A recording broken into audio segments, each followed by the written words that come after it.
I recently brought to you the Jungian Archetypes Oracle. Well, I have a similar deck, at least similar in some respects, but it's a totally different animal, is the Archeo Personal Archetype Cards by Nick Bantock. This is a LLewellyn production. Comes in a typical magnetic closure LLewellyn box with a nice little ribbon. Here's the back of the box.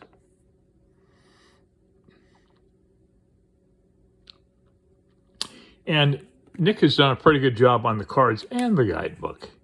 The guidebook is almost 200 pages long, and I will read the introduction for you, the first paragraph. Okay, here's what Nick has to say. Imagine your inner life as a quest, a hero's journey across a dramatic terrain. Would you want to travel that long road alone? Or would you rather have a company of good companions at your side?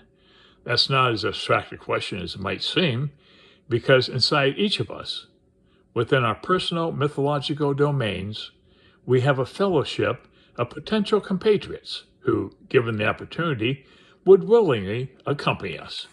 Well, that's so true, Nick. On the journey we have, much like the Fool, we set off on the journey by ourselves frequently, but we're joined by other folks to help us out along the way. So, very good. I would certainly rather be joined by friends and family throughout life than do everything alone, but I'm sure everybody pretty much feels that way. Let's get into the card stock. This is a rather large oracle. This is a standard tarot, the universal weight, and here we can see the oracle is quite a bit larger than a standard tarot. It's also quite a bit thicker than a standard tarot card. And this is the back, which is beautiful spherical drawing here. These cards are not reversible. We have a postmark here, and we have another stamp over here, so they cannot be reversed. But it's very similar to the Jungian in that we have a brain-shaped object for the back of the card, whereas here we have a sphere. So quite interesting. Well, let's get right into the cards. You have to bear with me because my vision, I need new eyeglasses, and I can't even wear my old ones. They don't help, so you have to bear with me on the fine print. But the first card is Alchemist, and here we have a hand outreached with a sphere with a star on it. We have a serpent traveling up a flower here, and at the top we have a blue and red heart here. So quite interesting. Serpent represents divine energy. And that's about as far as I'm going to go on this card because I don't know that much about alchemy. Okay, here we go. This is Angel. Beautiful pastel colored wings here on this angel. I do like her expression in her folded arms. So very nice. Okay, we have Anima and Animus. Anima is certainly the man, I guess. He has a sun about him on his head. And the female has a moon. So we have duality here. We have the sun and the moon. We also have the bodies being split right down the center. So we have duality and more duality. So very nice. Hey, this card is Arbiter. Arbiter, we have a classic justice figure here. I love her sword. I love her scales. And I like her blindfold, the way it forms into a cap. Now, Nick has put a lot of interesting artifacts on the cards. Like this is fountain pen writing, with the liquid ink. I have a few fountain pens myself, but I'm not quite this good of a writer with it. I mostly do printing. But anyways, this is like a letter here. And it just adds like nostalgia to the deck. It also utilizes postmarks. Like here's postmarks here. We used to have, a century ago, But interesting incorporation of different artifacts onto the cards. Okay, this one is Awakener.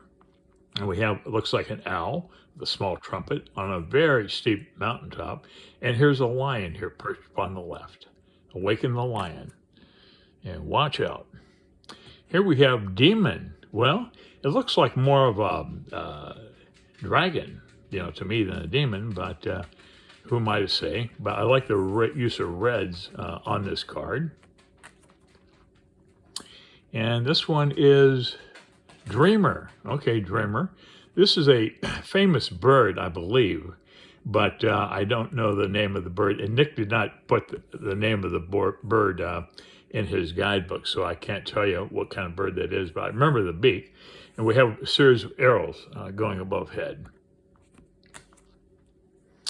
Hey, here we have a card. Where is the... Oh, okay. Duende. We have somewhat of a shape of a face here. We have a lady, looks like she's reclining. Interesting artwork. And this one is eccentric. Okay, eccentric. And we have an old-fashioned motorcycle rider here, an old-fashioned motorcycle. This is a leather cap or helmet from the early 1900s when motorcycles became more prevalent. And it's just a classic old picture of a man on a motorcycle in the early 20th century. Okay, here we have falcon.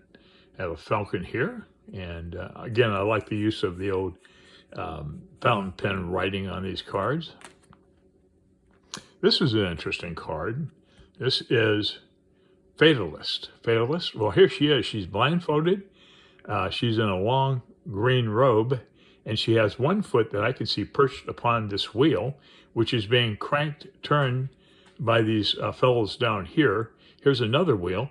But look at look where she's hanging over here. She's hanging looks like a very narrow cliff. So good luck to her. Also notice the arrow pointing up and the arrow pointing down. And we have red arrow and green dot. We have green arrow and red dot. Hey, this is let me see here.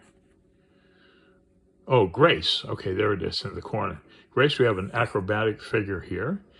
Looks like he's midair, doing some type of stunt here. So, well, let's look that up. Let's see what that has to say about that card.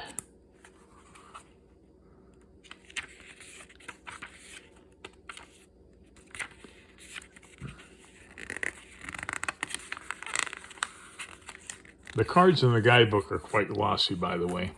Grace. Grace personifies physical precision and refinement of movement. The essence of a balanced composure, Grace is unfazed by heights, tall trees, slippery slopes, and violent crosswinds. Runner, acrobat, dancer, tightrope walker, Grace is elegant, but not by effort and strain. When your mind and body become heavy and awkward, Grace will give you poise and help steady your nerves. Interesting. So I'm going to read a couple of other cards.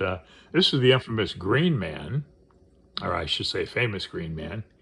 And this dates back to maybe the Iron Age, Celtic art, but more probably late Roman art. They used leaf masks, and they used to represent gods and mythological figures in the Roman times. So this is the famous Green Man. Beautiful card. That's the date 1874, which would be Victorian times. Okay, next we have Healer. Healer, well, very interesting. I believe this is a very large headdress of some type. I'm not sure. That could be something else, but quite interesting for Healer. And next we have, this is He-Write. That's how you pronounce it, He-Write. Okay, we have a figure. I love the way Nick's made this figure just kind of dissolve a little bit here with that effect. Very cool. Okay, next we have Hypocrite. Okay, I'm sure this man is a hypocrite. At the bottom, we see another postmark at the bottom. Look at the expression on his face. Wow. I love this card, Illuminator. We have a beautiful sun face here, and it's perched atop a lighthouse. So, by the way, I'm bringing another deck up pretty soon for review. I'll show it to you real quick. The Oracle of the Radiant Sun. It's got a lot of really cool sun and moon cards in it, and plus the other planets. So I'll be doing that later on. But here's the Illuminator card. And next we have Innocent, and we have a figure here with a somewhat frame of an umbrella, perhaps. Now, I don't know how innocent he is because it looks like it has an awful long Pinocchio nose on him. And he's done some damage to his arm. Is that from his nose? I don't know, but he's bleeding. And here he has a bag, possibly coins in the bag. So that is Innocent. Hey, this rather seductive pose is Intimate. The Intimate, okay. I like the way Nick drew her face and so forth, and I think it's very alluring. Hey, this is Inventor. Now, I did look this card up, and Nick doesn't tell me who this inventor is. Is it Michelangelo? I don't know, but somebody famous, I'm sure. But I don't know who. Nick didn't say in his book. Hey, this one is Jester, of course, Jester. I like the costume. I love Jester hats for some reason, and very cool. This card is, bear with me on my eyesight here, Lion. There it is. It's kind of hidden. Lion. Okay, we have a very astute lion here. Okay, with his paw on a globe. Look at that vice grip, though, at the top of his head. This card is the Magician. Interesting. We have a key, an egg, a dancer, a star, and a 4 diamonds playing card. An eye in the center of the hand. Quite clever. And here we have Metamorph. And we have a human figure here emerging from a planetary body. And into space, we see that the figure is taken on wings and is a creature now. Just half human and half creature. So interesting card. Hey, this is the Mobius card. Mobius, we have a kind of like a death figure here with a scythe. He's leaning against a cloud. And here we have a Ouroboros. Ouroboros, the dragon, is swallowing his tail. So I use this in, I did a presentation of like 80 death cards in an earlier video. If you want to check it out, I use this card for one of my death cards. Okay, here we have Midwife, okay? We have a fetus here, kind of abstract, but a fetus. And here's the midwife. And she indeed fits the bill, I would say. She looks like a midwife. Moon Cat. Another clever moon face here. And here we have a cat, and it looks like it's upon a beach. And just very beautiful card, Moon Cat. This is on the cover of the box here, and this is Observer. And he's indeed an observer through different lenses. He's looking at different things, one brown eye, one blue eye, and he's observing. It also looks like, it's actually 2 faces, I believe. Here it looks like a mustache, and this face is clean shaven, so I stand corrected. Hey, this is Poet, and I don't know who this poet is, but he's probably like, I don't know what, Longfellow, who were those other guys, but Nick doesn't say in his book who this is, or it's just an entirely new creation from Nick's hand, but very interesting poet card. This card is, oh, there it is, Reflector. Okay, Reflector. We have a relatively normal human being on the left, and the reflection is somewhat more, muscular and kind of like threatening, more crude figure here on the right. So maybe he's looking at himself and he sees himself as someone who's different than who he actually is. I don't know. Okay, next is Sage. Okay, Sage, we have, I guess this would be the Sage here for certain. And this figure here is like half human, half monkey or something, maybe. I see a tail on it. So interesting. I like his gaze down upon the creature. And this one is Shadow Diver. Shadow Diver, okay. I really don't know how to interpret this card at all.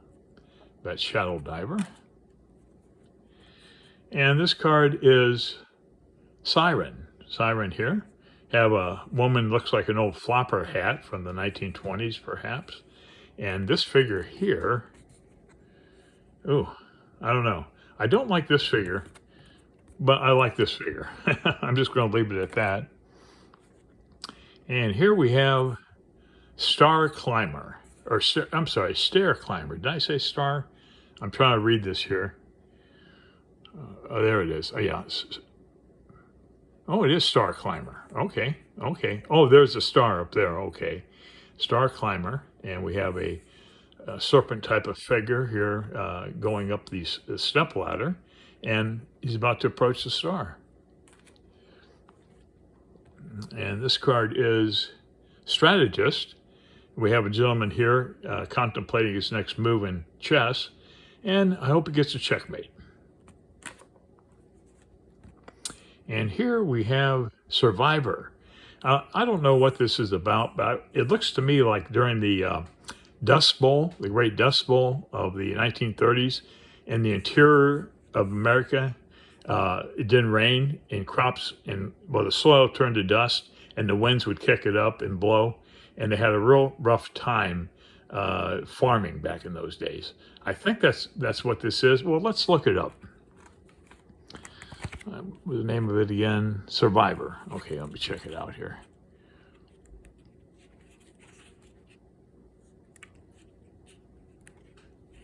Survivor. Let me just read the first paragraph here. The survivor has been called many names. Blah, blah, blah, blah. Okay, I'm not even going to bother with those. But at his core, he's proudly independent forager. Some might try to label him immoral, but when the center fails to hold and things fall apart, leaving the landscape a wreck of hardship, then the survivor's ethics become apparent. He functions in the gaps left by inequality and has no fear of draconian authority. Always a shrewd pragmatist. Pragmatist. I'm stumbling over words here. He makes certain that he and his companions never starve. Yep, I'm pretty sure that is a Dust Bowl survivor here. That's what it looks like to me. I know a little bit about history, but not just enough to get me in trouble anyways. Okay, here we have Trickster. Okay, he indeed looks like a trickster. I wouldn't trust him. I don't think you would either. Look at another clever postmark here in the upper corner. Okay, here we go. We're into Wanderer. Okay, he's a wanderer. Again, more postmarks. Interesting. And then we have Warrior. Okay, Warrior. He indeed looks like a warrior. Very dynamic. And finally, our 40th card is Wolf. And beautiful wolf here. I have a couple of wolf statues. I like them. Anyways, that's the end of the deck. There's 2 extra blank cards with the deck. You can do your own archetypes. But it's glossy, so I'm not sure how ink would do on this surface here. Maybe a Sharpie would be good, but it might be difficult to create your own card, your own personal archetypes.